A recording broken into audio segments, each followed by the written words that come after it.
리더의 감정은 메시지의 포장지와 같습니다.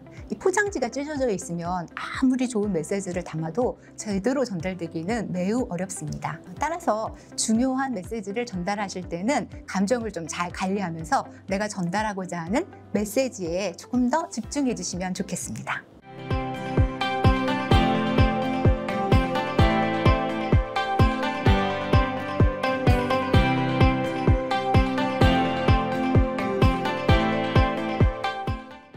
안녕하세요. 화학코칭의 파트너 코치 문상숙입니다. 여러분 반갑습니다.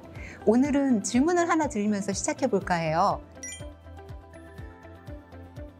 피터, 어떤 리더가 되고 싶으세요?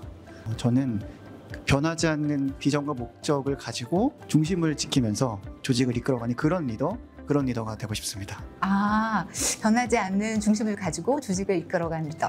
에스더는 어떤 리더가 되고 싶으세요? 저는 구성원들이 힘들거나 좀 어려운 문제를 가지고 있을 때 가장 먼저 찾아오는, 약간 공감해주고 편이 되어주는 그런 리더가 되고 싶습니다.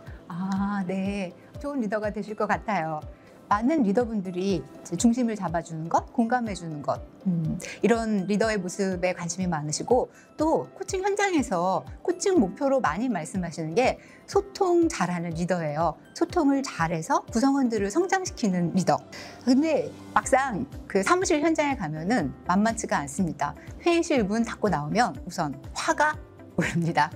아니, 내가 그렇게 얘기를 했는데 왜 그 말귀를 못 알아듣는 거지? 그리고 모르면 물어봐야지. 왜 구성원들은 늘 내가 생각하는 대로 움직이지 않을까? 네, 답답한 마음 많이 느끼셨을 거예요. 근데 구성원들 입장에서도 마찬가지입니다. 회의실 문을 닫고 나오면서 생각해요. 우리 팀장님 왜 저러시지? 아니, 미리 정확하게 말씀해 주셨으면 이런 일이 없을 거 아니야? 이런 소통의 문제가 왜 빈번하게 발생되는 걸까요? 우리가 이런 소통의 오류를 줄이려면 어디서 소통의 오류가 기인하는지 좀 그 원인을 알 필요가 있는 것 같습니다. 그래서 오늘 이 시간에는 우리가 흔히 빠지기 쉬운 소통의 오류가 무엇인지 알아보도록 하겠습니다. 우리가 타인과 소통할 때 흔하게 빠지기 쉬운 첫 번째 오류는 기대의 속성이에요. 기대의 속성이 무엇인가 하면 다른 사람과 이야기할 때 상대방이 내가 기대하는 대로 움직이고 말하고 행동할 것이라고 생각한다는 거죠. 내가 메일을 보내면 빠르게 급한 사정을 알아서 답을 해줄 거야. 또는 우리 팀장님은 내가 열심히 하는 걸 알아주실 거야. 그렇지만 현실은 다르죠. 기대를 가지고 우리가 이야기에 들어가지만 실제로는 상대방은 나의 다른 기준, 다른 상황에 놓여 있을 확률이 높아요. 그런데 만일 내가 보낸 메일에 빠르게 답을 해주지 않는다. 난 기대를 갖고 있었고 기대가 충족되지 않았을 때 실망을 하게 됩니다. 이 사람 내 메일을 무시하나? 팀장님이 저에 대해서 일하는 걸 알아주지 않아요. 우리 팀장님은 나를 인정해주지 않으시는 게 아닐까? 그러나 이 오류는 모두 내가 그런 기대를 갖고 있다는 것에서 출발합니다. 그분의 기대와 상관없이 내가 기대를 해놓고 그분이 나를 그렇게 알아주기를, 내 상황을 알아주기 원한다는 건 갈등의 시작이 될 수밖에 없는 거죠. 그렇다면 어떻게 하면 좋을까요? 첫 번째는 내가 원하는 것, 내가 기대하는 거를 상대방에게 얘기하는 거예요. 저 이렇게 해주시겠어요? 그렇게 얘기하면은 다른 이상한 오해를 하거나 실망할 일도 없겠죠. 두 번째는 상대방의 생각도 물어보시는 거예요. 그때 메일에 바로 답 안 주셨는데 바쁘셨나 봐요? 네, 그때 바빠가지고 답 못 드렸어요. 이러면 아무 일도 아닌 거죠. 마지막으로 나만의 기대가 절대적이지 않다는 거를 인정하는 겁니다. 그 부분을 인정하고 조금 다른 상황에 대해서 여유롭게 바라본다면 저희가 소통의 오류를 일으키지 않을 확률이 매우 높습니다. 결국 소통은 내 기준을 남에게 강조하는 게 아니라 그 사람과 그 상황을 슬기롭게 해결하는 것이죠. 현실을 마주하는 겁니다. 기대의 속성에 대해서 이해하면 아마도 불필요한 오해를 대폭 줄이실 수 있을 거라고 생각합니다. 우리가 소통의 오류를 빈번하게 발생시키는 또 하나의 이유는 세대 간의 차이에 대한 인식의 부족입니다. MZ세대들은 내가 왜 이 일을 하는지 그 이유와 맥락에 대해서 매우 궁금해하죠. 그런데 저를 비롯하여 윗세대들은 시키면 시키는 대로 열심히 했던 세대들이기 때문에 그런 질문에 대해서 굉장히 당황스럽게 생각을 합니다. 예를 들어서 팀장이 이번 보고서는 금요일까지 해주세요. MZ세대 직원이 질문합니다.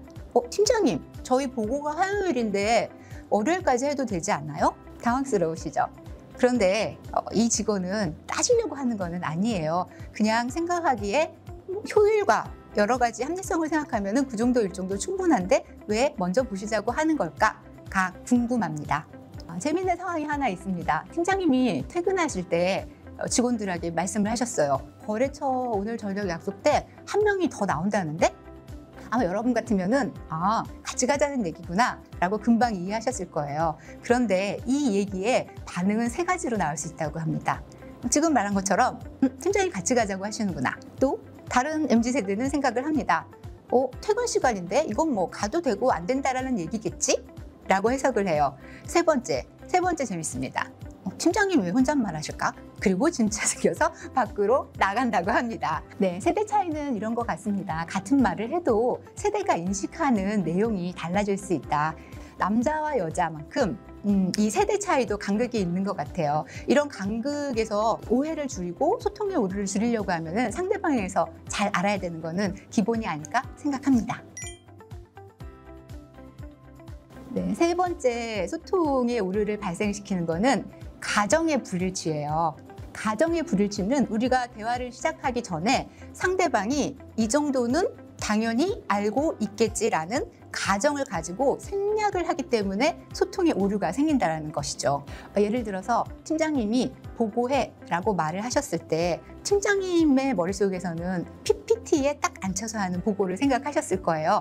그런데 구성원은 가볍게 구두로 보고해도 되겠지? 라고 생각할 수 있어요. 왜냐하면 어떻게 보고해라는 내용이 빠져있기 때문이죠. 근데 이런 서로 다르게 생각하는 두 사람이 만났을 때는 어떤 일이 벌어질까요? 팀장님? 화를 내실 수도 있죠. 아니, 지금 일정을 고려하면 당연히 PPT로 보고를 해야지. 도대체 일을 어떻게 하는 거야? 구성원 생각합니다. 아니, 나 열심히 준비해서 보고하라니까 보고했는데 형식을 지금 얘기하시네? 이런 것도 또 재미있는 사례예요. 일을 빠르게 해주세요. 과연 빠르게라는 건 얼마나 빠르게일까요? 팀장님은 이 빠르게가 내일까지이고 구성원들 입장에서는 그 빠르게가 일주일 뒤일 수도 있습니다. 이러한 차이를 줄이는 방법은 아주 간단합니다. 그냥 원하는 걸 정확하게 말씀하시면 돼요. 예를 들어서 PPT로 5장 구성해서 나한테 보고해줘 라고 하면 절대 다른 행동이 다른 결과가 나오기는 어렵겠죠? 소통의 오류를 일으키는 네 번째 이유는 일방향적인 말하기예요. 많은 팀장님들이 당신이 하고 싶은 얘기를 한 20, 30분 쭉 얘기를 하십니다. 알았지? 하고 가십니다. 과연 이건 소통일까요? 아니요. 그냥 전달하신 거예요. 소통이 된다는 건 발신자가 하는 얘기를 수신자가 잘 들었을 때 소통이 잘 되었다고 얘기하는 겁니다. 근데 지금 이렇게 팀장님처럼 말씀하시면 발신은 했는데 수신자가 잘 알아들었는지는 알 수가 없어요. 팀장님이 이렇게 할 말하시고 딱 나가버리시면 팀원들은 생각합니다. 이거는 내 일이 아닌 것 같아. 그냥 시키는 것만 잘해야겠다. 이게 과연 팀장님이 바라시는 그 구성원의 모습일까 한번 생각해 보셨으면 좋겠어요. 소통은 일방향적인 게 아니라 쌍방향적인 거, 상호적인 거라고 말씀을 드렸잖아요. 그러면 어떻게 해야 되느냐? 이것도 간단합니다. 일단 말씀하신 뒤에 물어보셔야 돼요. 제대로 잘 내 얘기가 전달이 됐는지, 그리고 구성원들에게도 아이디어를 구하셔서 그들을 참여하게 만들어주세요. 네, 여러분 혹시 제 얘기 중에 궁금한 거 있으세요? 다 이해가 되셨나요? 혹시 여러분들이 더 아이디어를 더하실 건 없으신가요? 이렇게 얘기하면 구성원들이 이 프로젝트 안으로 같이 들어와서 팀장님과 팀이 함께 일을 하는 모양이 됩니다. 질문은 대화에 초대장을 주는 것과 같아요. 만약에 팀장님이 리더분들이 구성원들에게 질문하지 않는다면 그 구성원들은 어떤 문 밖에, 대화의 문 밖에 서서 그냥 수신자로 남아있을 확률이 높습니다. 네 번째, 리더가 구성원과의 소통에 실패하는 이유는 감정 관리에 실패했을 때예요. 그 보고 자리에 들어와서 구성원이 보고를 하고 있습니다. 그래서 팀장님이 이거를 어떻게 했으면 좋겠다, 건설적인 피드백을 주시죠. 피드백을 주시는데 자기도 모르게 한숨을 한번 쉬어요. 그러면 구성원에 남는 거는 건설적인 피드백보다는 팀장님의 한숨이 훨씬 더 크게 구성원의 기억에 남습니다. 그 순간 구성원은 바로 위축돼서 이게 내 보고가 마음에 안 드십니까? 팀장님께서 한숨을 쉬시면 구성원들은 좋은 내용들은 다 뒤로 하고 한숨만 기억합니다. 내가 뭘 잘못했나? 마음에 안 드시나? 구성원들이 위축되게 되는 거죠. 회의 시간에 무심코 나오는 짜증, 한숨, 비꼼 이런 부정적인 감정들은 하시는 메시지를 모두 다 덮고 부정적인 여운만 남기게 됩니다. 아마 팀장님들도 그런 경험 많으셨을 거예요. 상사한테 보고했을 때 상사의 표정 하나, 어떤 태도 하나 그게 되게 뇌리에 딱 맞춰서 하루 종일 괴롭힌 적 있지 않으세요? 리더의 감정은 메시지의 포장지와 같습니다. 이 포장지가 찢어져 있으면 아무리 좋은 메시지를 담아도 제대로 전달되기는 매우 어렵습니다. 따라서 중요한 메시지를 전달하실 때는 감정을 좀 잘 관리하면서 내가 전달하고자 하는 메시지에 조금 더 집중해 주시면 좋겠습니다. 우리의 소통을 방해하는 6번째 이유는 성공 경험에 매몰된 리더의 마인드셋입니다. 많은 리더분들이 그 자리에 가실 때 좋은 성공 퍼포먼스를 보이셨잖아요. 성공의 기억들을 가지고 계십니다. 그러다 보니 나도 모르게 그거 내가 해봤는데 이건 되고 이건 안 돼. 이렇게 하는 게 제일 좋을걸? 이런 말씀을 하시게 되죠. 그런 말씀은 모두 굉장히 귀한 경험입니다. 그런데 그런 성공을 내셨을 때의 시점과 지금 이 시점이 잘 맞느냐는 또 다른 문제입니다. 예를 들어 10년 전에는 모두가 야근하는 걸 당연하다고 생각했습니다. 근데 요즘 젊은 친구들한테 야근하라면 엄청 싫어하죠. 월해벌이 너무 중요하니까요. 그때는 맞았지만 지금은 맞지 않는 것들이 사실 많이 있습니다. 그래서 그 리더의 성공 경험은 그것 자체가 구성원들을 구성하는 틀이 되면 안 될 것 같아요. 다만 이제 리더의 성공 경험이 잘 구성원들이 올바른 방향을 갈 수 있도록 길잡이를 해주면 그게 베스트가 아닐까 생각을 합니다. 리더의 소통을 방해하는 마지막 7번째는 피드백의 부재 또는 왜곡된 피드백이에요. 구성원들이 열심히 일하는데 고생했다라는 말 한마디도 없고 또 칭찬 대신 지적질만 계속하는 리더가 있다면 구성원들이 일할 맛이 나지 않겠죠. 이럴 때 구성원들은 내 노력은 알아주지 않는구나 하면서 점점 뒤로 물러나게 됩니다. 그리고 동기부여 요소가 다 사라지게 됩니다. 반대로 짧더라도 긍정적인 피드백을 한마디 해주면 우리 구성원들은 굉장히 큰 힘이 납니다. 설사 결과가 잘못됐을 때도 과정을 칭찬해주고 인정해준다면 그 다음에 더 잘하려고 노력하지 않을까요? 김대리 오늘 자료 준비하느라고 수고했어. 김대리 덕분에 오늘 회의가 아주 잘 끝난 것 같아요. 이 한마디가 갖고 있는 힘은 엄청납니다. 소통은 평가가 아니라 관심과 인정의 상징입니다. 피드백을 주는 리더를 구성원은 어떻게 기억하냐면 나를 성장시키는 리더로 기억을 하게 됩니다. 나를 성장시키려는 리더와 소통을 안 하려는 구성원들은 없지 않을까요? 네, 이렇게 오늘 우리의 소통을 방해하는 소통의 오류가 되는 7가지 내용들을 살펴봤습니다. 여러분들 몇 가지 정도 해당되실까요? 네, 7가지 보이시죠? 네, 이제 방해 요인들을 모두 알았으니까 소통의 방법을 바꿔볼 차례겠죠?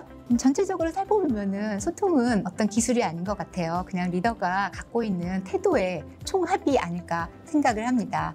리더의 태도가 바뀌면 팀의 분위기가 달라집니다. 자, 이제 여러분들도 소통하는 리더, 구성원을 성장시키는 리더, 성과를 내는 리더로서 오늘 한 걸음 더 나아가시기를 응원합니다. 감사합니다.